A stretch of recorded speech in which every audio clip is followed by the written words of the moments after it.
So friends, we are back with our lectures on NPO for your common university entrance test preparation. This is the part 2 of the video जहाँ पे हम सारे practical questions करेंगे जो भी आपके possibly आ सकते हैं in the chapter not for profit organizations NPOs. हमारे जितने भी theory questions जो भी possible थे 15 questions we have done in the earlier video. For that you can check the link below. तो ये हमारा second part है for practical questions और ये सारे हमारे practical questions होंगे. ठीक है, तो इसके अंदर जो हमारा फर्स्ट क्वेश्चन है, जैसे क्वेश्चंस आपको आ सकते हैं वैसे हम क्वेश्चंस का थोड़ा सा प्रिपरेशन कर लेते हैं प्रैक्टिकल क्वेश्चंस का. तो first question which can appear in your CUET examination is if ₹1,500 was outstanding at the beginning of the year towards subscription and 10,000 is received during the year with ₹2,500 still outstanding at the end of the year, the amount to be taken to receipts and payment account is. तो सबसे पहले जब भी ऐसा कोई question आए तो आपको सबसे पहले ध्यान रखना है कि वो कौन से अकाउंट की बात कर रहा है, कि आपको कौन से अकाउंट में शो करना है. ये अकाउंट में बात कर रहा है कि आपके रिसीट्स एंड पेमेंट में कितना आएगा. तो रिसीट्स एंड पेमेंट में आपका कैश बेसिस पे आता है. आपको जितना मिलेगा उतना सिर्फ और सिर्फ आपके जाएगा आपके रिसीट्स एंड पेमेंट्स में. तो receipts and payment basis is always on your which basis? Receipts and payment basis is always on your cash basis. ये आपके कैश बेसिस पे होता है और जो भी चीज आपकी कैश बेसिस पे होती है उसमें जो भी आपको रिसीव्ड ड्यूरिंग द ईयर हुआ है that amount is taken to your receipts and payment account. तो आउटस्टैंडिंग था बिगनिंग में सब्सक्रिप्शन और सब्सक्रिप्शन एंड में आउटस्टैंडिंग है, that is they are the non cash expenses या नॉन कैश आपका नॉन कैश आइटम्स. तो whatever you have received during the year will be credited to your receipts and will be debited to your receipts and payment account. So the answer is ₹10,000 only. तो इसका हमेशा ध्यान रखना वो कौन से account में आपसे पूछ रहा है. अगर ये आपसे रिसीट्स एंड पेमेंट में पूछ रहा है तो रिसीट्स एंड पेमेंट में सिर्फ और सिर्फ उतना ही जाएगा जितना आपको ड्यूरिंग द ईयर में रिसीव हुआ है.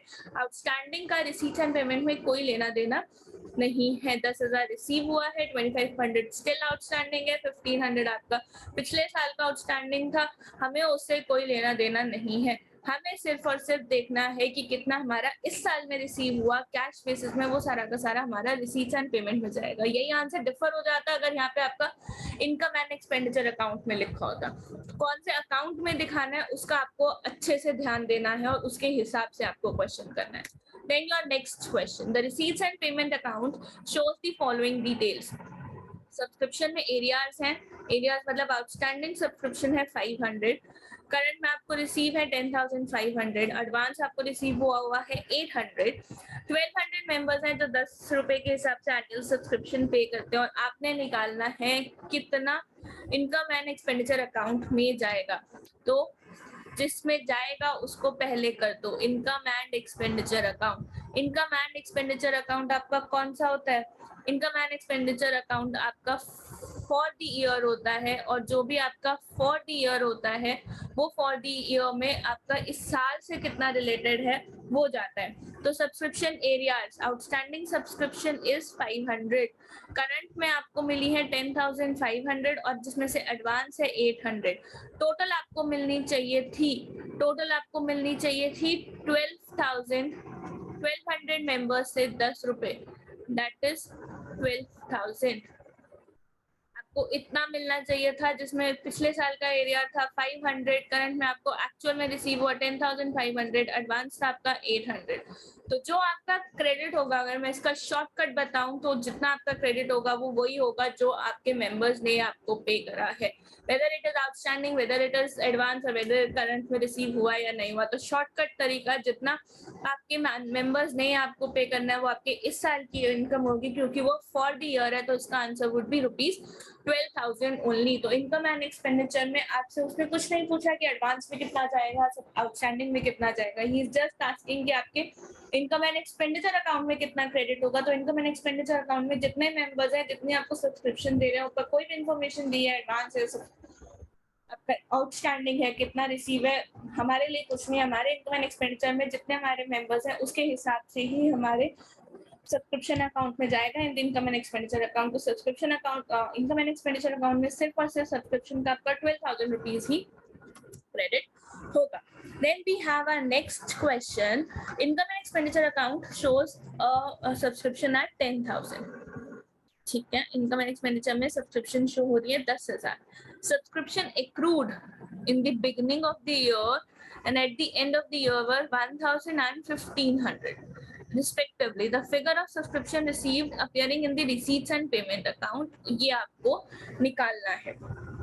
ठीक है, तो अब आप देखो कि इनकम एंड एक्सपेंडिचर अकाउंट में मतलब करंट ईयर की थी हमारी 10,000. ठीक है, उसके अंदर हमारी subscription outstanding in the beginning थी 1,000 और subscription outstanding at the end थी 1,500. ठीक है, तो अब आपने क्या करना है, अगर आपको फॉर्मूला याद हो तो हम कहाँ से जाते हैं, हमने लास्ट क्लास में भी किया, हम जाते हैं आरएनपी से इनकम एंड एक्सपेंडिचर अकाउंट में. ठीक है, जब हम ऐसे जाते हैं तो हम देखते हैं कि इस साल से रिलेटेड है तो ऐड कर दो और इस साल से रिलेटेड नहीं है तो उसको लेस कर दो. ठीक है, तो बिगनिंग के ईयर में आउटस्टैंडिंग था, बिगनिंग के ईयर में आउटस्टैंडिंग था तो हमारा इस साल से रिलेटेड नहीं था. यूजुअली वी डिडक्ट 1,000 और 1,500 आपके एंड में आउटस्टैंडिंग था, मतलब it is related to this year, तो वी ऐड 1,500 और हमें अमाउंट मिल जाता है 10,000. अब आप इसको उल्टा ले जाओ, आपने आरएनपी निकालना है तो 10,000 माइनस 1,500 प्लस 1,000, तो ये हो जाएगा आपका 9,500. 9,500 is received in your receipts and payment account. तो आपको सीधा याद रहता है, सीधा याद रख लो, उल्टा याद रहता है, उल्टा याद रख लो, लेकिन हमेशा ध्यान रखो आरएनपी से हम इनकम एंड एक्सपेंडिचर में आते हैं. तो जब आप आरएनपी से इनकम एंड एक्सपेंडिचर में आ रहे हो तो यू यूजुअली डिडक्ट जो इस साल का रिलेटेड नहीं है, you deduct those things and जो इस साल से रिलेटेड है आप उसको ऐड कर देते हो.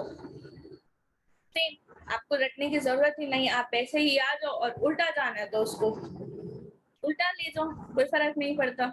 एक इक्वेशन बना लो, उससे उल्टा ले जाके आप रिसीट्स एंड पेमेंट्स का अमाउंट निकाल दो. तो 9,500 is your answer for this question. Okay, next question. Out of rupees 5 lakh collection for the building, rupees 3 lakh is invested. 5 lakh का कोई बिल्डिंग फंड था जिसमें से 3 लाख आपने इन्वेस्ट कर लिया और बैलेंस जो है and the balance spent on building. Income from investments is 20,000. Okay, 5 lakh का आपका बिल्डिंग फंड था जिसमें से 3 लाख आपने इन्वेस्टमेंट में डाल दिए और 2 लाख आपने बिल्डिंग पे लगा दिए. The income from investments is 20,000. The balance to be shown in the building fund. अब building fund में आपका कितना बैलेंस आएगा, जो आपको इन्वेस्टमेंट से इनकम हो रही है वो भी आएगा, या सिर्फ और सिर्फ जितना आपका टोटल फंड है उसके अंदर आप इक्वेशन ऐड कर दोगे अपना इन्वेस्टमेंट का इनकम. तो हमेशा ध्यान रखो व्हाटएवर यू हैव इन्वेस्टेड वो आपके उसी फंड का ही पार्ट है, वो आपके उसी फंड का ही पार्ट है. तो चाहे आपने उसको इन्वेस्टमेंट में इन्वेस्ट कर दिया या बैलेंस में इन्वेस्ट मतलब बिल्डिंग में इन्वेस्ट करा व्हाटएवर, पर अभी उसका कुछ खर्चा एक्चुअल में नहीं हुआ, तो जब तक एक्चुअल में कोई खर्चा नहीं हुआ तब तक जितना भी उससे रिलेटेड इनकम है वो सारा का सारा आपका यही आएगा. तो 5 lakh is the total balance और जिसके अंदर आपने 20,000 का आपको इन्वेस्टमेंट इनकम हुआ है, तो 5,20,000 would be your income. 5 lakh plus 20,000 is your answer. That is 5,20,000. Next question. There are 100 members each paying an annual subscription of rupees 500. The receipt and payment account shows area subscription of rupees 4,500, advance subscription of rupees 6,000 and current rupees 44,500. How much amount to be credited in the income and expenditure account? आप इसको सीधा भी लेकर जाएंगे तो भी ये वही आएगा, उल्टा भी लेकर जाएंगे तो भी आंसर आएगा, पर हम इसको सीधे सीधे तरीके से करते हैं कि आपको आरएनपी में मिला है 44,500. Let's take. ठीक है, आपको आरएनपी में मिला है 44,500. You will add whatever it related to this year and you will deduct whatever is not related to this year. तो आपका सब्सक्रिप्शन में receipt and payment में shows area subscription of 4,500 और advance subscription of 6,000. आपका areas है 4,500, तो areas इस साल से रिलेट करता है और आपका एडवांस सब्सक्रिप्शन इस साल से रिलेट नहीं करता है तो आप उसको लेस कर देंगे. और when you will do this calculation, देखिए कितना आंसर आ रहा है इसका. एक बार ट्राई करके देखिए इसमें आपका कितना आंसर आ रहा है. आपके पास अगर कैलकुलेटर है तो 44,500 में ऐड करिए 4,500 और लेस कर दीजिए 6,000, तो 43,000. ठीक है, which is not the option. तो आप यहाँ पर क्या हो जाएंगे, you will get confused. तो हमें अपने ट्रिक पर ही आना है. 100 मेंबर्स हैं, 500 रुपए एनुअल सब्सक्रिप्शन दे रहे हैं और हमें इनकम एंड एक्सपेंडिचर में दिखाना है. तो 50,000 इज द करेक्ट आंसर. 500 रुपए के हिसाब से 100 रुपए आप दे रहे हो तो 50,000 आपका इनकम एंड एक्सपेंडिचर में जाएगा. whatever is the information given to you. ठीक है, तो हमें इसी पॉइंट पर चलना है. At the beginning of the accounting year, a club has 19,000 assets, 5,000 liabilities और 1,800 का debit balance of the income and expenditure account. तो आपका कैपिटल फंड कितना होगा? तो capital fund if you remember क्या होता है, assets is equals to capital plus liability. Assets है आपके 19,000 के, कैपिटल आपको निकालनी है, लायबिलिटीज है आपकी 5,000 की एंड आपको 1,800 का डेबिट बैलेंस दिया हुआ है. डेबिट बैलेंस है तो इसका मतलब आपका क्या है, लॉस है. और लॉस है तो वो आपके इसमें से क्या हो जाएगा, इसमें ऐड नहीं होता, इसमें क्या होता है, लेस हो जाता है. तो अगर हम कैपिटल निकालें तो it would be 19,000 minus 5,000 plus 1,800 and that would be 15,800. ये कितना हो जाएगा आपका, 15,800. ठीक है, तो जितने भी आपको आपकी जो अकाउंटिंग इक्वेशन है वो तो आपने भूलनी नहीं है. तो asset is equals to capital plus liability and asset is capital plus liability. तो ये हो जाएगा 19,000. कैपिटल आपको पता नहीं है, वो निकालनी है, plus 5,000 minus 1,800 and capital is 19,000 minus 5,000 plus 1,800 it's 15,800. Sports Art Charitable Club has income of rupees 16,000, deficit debited to capital fund of rupees 4,300 for the year 1920. Expenditure कितना होगा? आपकी इनकम है 16,000 की, इनकम है 16,000 की और आपका डेफिसिट है, डेफिसिट है मतलब आपका लॉस है 4,300 का. तो आपका टोटल एक्सपेंडिचर कितना होगा? इन दोनों को अगर आप ऐड कर देंगे 20,300 का आपका क्या होगा, टोटल एक्सपेंडिचर. और अगर हम इसको टी फॉर्मेट में भी देखें तो इनकम हमारी 6,000 है, हमारा लॉस 4,300 है, तो टोटल एक्सपेंसेस हमारे कितने होंगे, 20,300. अब ये एक और टाइप का क्वेश्चन आपको आ सकता है एंड दैट इज कि आपका मैच करने को आएगा. तो मैच करने के टाइम पर आपको ऑप्शंस दिए गए होंगे कि 1 to B 1 to D ऐसे करके. आपको उसका ध्यान रखना है कि पहला वाला कौन के साथ जा रहा है और दूसरा वाला किसके साथ जा रहा है. तो non trading concern collects money at regular intervals from members. उनको क्या कहते हैं, जो नॉन ट्रेडिंग कंसर्न्स आपकी एनपीओ होती है और वो रेगुलर इंटरवल में आपके मेंबर से कुछ लेती है, उनको क्या कहते हैं, तो उनको हम क्या कहते हैं, वी कॉल देम सब्सक्रिप्शन. हम उनको क्या कहते हैं, subscription. Non trading concerns collect amount at the time of admission. Admission के टाइम पर वो कौन सी लेती हैं आपसे, एंट्रेंस फीस. एडमिशन के टाइम पर वो कौन सी लेती हैं आपसे, entrance fees. Non trading concerns collect funds through a stage shows, आपके रेजिंग प्रोग्राम्स जो होते हैं, एंटरटेनमेंट प्रोग्राम्स, इनके थ्रू वो फंड्स को कलेक्ट करती है. Revenue and income and expenditures are shown. कहाँ शोन होता है आपका revenue income and expenditure, it is shown in income and expenditure account. ये आपके इनकम एंड एक्सपेंडिचर अकाउंट में शो होता है. कैपिटल आइटम्स कहाँ शो होती हैं, capital items are shown in the balance sheet. तो योर आंसर इज 1 का डी, ठीक है, 2 का ई, 1 का डी, 2 का ई, 3 का ए, 4 का बी, 5 का सी.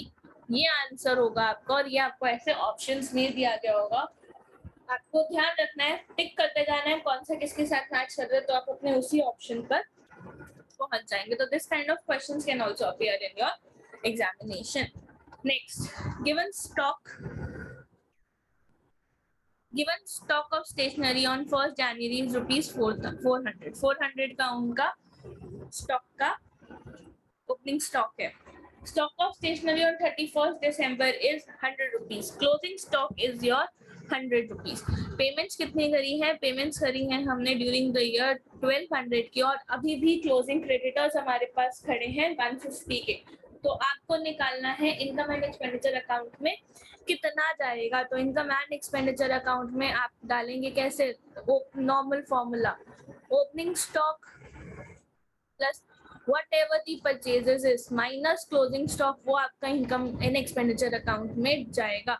तो ओपनिंग स्टॉक इज 400, परचेजेस आपने कैश में करी है 1200, आपने क्रेडिटर्स के साथ करी है 150 की, minus closing stock that is 100. तो ये चला जाएगा आपका 1650. 1650 इज योर आंसर. 1650 कैसे निकाला? 16, अब ये आ गया नेगेटिव में 50, तो 1650 इज योर आंसर 1650. तो कितना जाएगा इनकम एंड एक्सपेंडिचर में? इनकम एंड एक्सपेंडिचर में आपका जाएगा 1650. ठीक है. नेक्स्ट क्वेश्चन, मैच फंड है which is appearing in the books at 50,000. 50,000 पे मैच फंड अपियर हो रहा है. मैच के एक्सपेंसेस हुए हैं 15,000 के. 15,000 के आपने उसी मैच फंड से रिलेटेड एक्सपेंसेस करे हैं.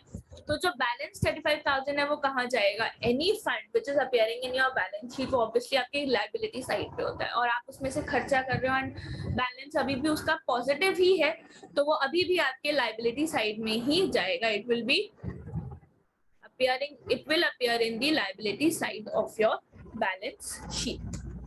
Next question, this is the most common question which can come, जिसके अंदर आपका नॉर्मल सारी चीजें टेस्ट करी जाएंगी कि सब्सक्रिप्शन आउटस्टैंडिंग ओपनिंग कितना था, क्लोजिंग कितना था, subscription received in advance opening कितना है, क्लोजिंग कितना है, ड्यूरिंग द ईयर आपको रिसीट्स एंड पेमेंट्स में रिसीव्ड हुआ है 1,80,000, तो आपका कितना टोटल बनेगा.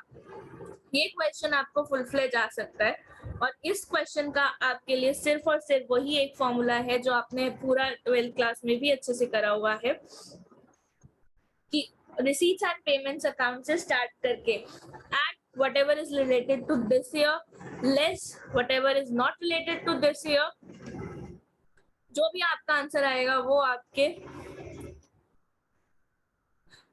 इनकम एंड एक्सपेंडिचर अकाउंट में चला जाएगा. वो आपके इनकम एंड एक्सपेंडिचर अकाउंट में चला जाएगा. तो लेट्स स्टार्ट. हमने स्टार्ट करना है, हमारा स्टार्टिंग पॉइंट क्या है? Receipts and payment account 1,80,000.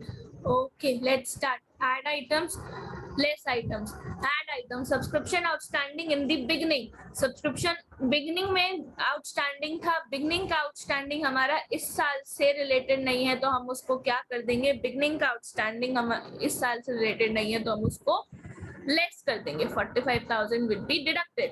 Subscription outstanding at the end, and में सब्सक्रिप्शन आउटस्टैंडिंग है, आउटस्टैंडिंग एट द एंड, ये आपका ऐड हो जाएगा क्योंकि वो आपके इस साल से रिलेटेड है. Next, subscription received in advance.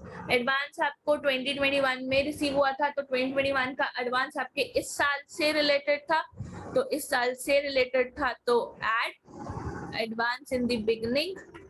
41,000 will be added to your receipts and payment. और एडवांस आपका क्लोजिंग एडवांस इस साल से रिलेटेड नहीं है, तो advance at the end 13,000 it will be deducted. तो आप जब इनको कैलकुलेटर में करेंगे 1,80,000 plus 4,500 plus 41,000 minus 45,000 minus 13,000, your answer will come to 1,69,600. 1,69,600, and this is the maximum question which can come to your examination and most common question. तो इसके अंदर सिर्फ और सिर्फ आप अपना फॉर्मूला जो आपने याद करा होगा, अगर आपको वो याद है वेल एंड गुड, नहीं याद है तो जो इस साल से रिलेटेड है वो ऐड कर दोगे, जो इस साल से रिलेटेड नहीं है आप उसको लेस कर दोगे, तो आप अपने आंसर पर पहुंच जाओगे. ठीक है. अभी हम इसके साथ हमारा not for profit organisation complete होता है. In the next video we will do partnership का basic concepts along with the practical questions. तो keep watching, subscribe to our channel for more such videos. Thank you so much.